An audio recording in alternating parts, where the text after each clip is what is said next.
নমস্কার। কবিগুরু রবীন্দ্রনাথ ঠাকুরের ছুটির আয়োজন। কাছে এলো পূজার ছুটি, রোদ্দুর লেগেছে চাঁপা ফুলের রং, হাওয়া উঠছে শিশিরে শিরশিরিয়ে, শিউলির গন্ধ এসে লাগে যেন কার ঠান্ডা হাতের কোমল সেবা।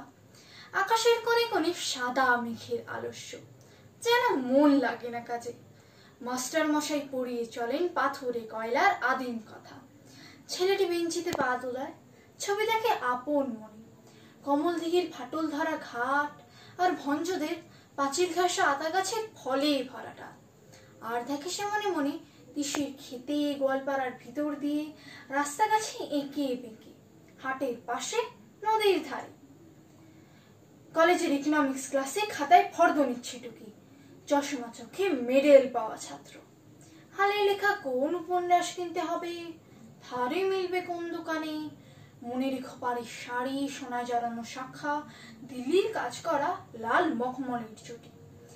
আর চাই রেশমে বাঁধাই করা অ্যান্টিক কাগজে ছাপা কবিতার বই। এখনো তার নাম মনে পড়ছে না।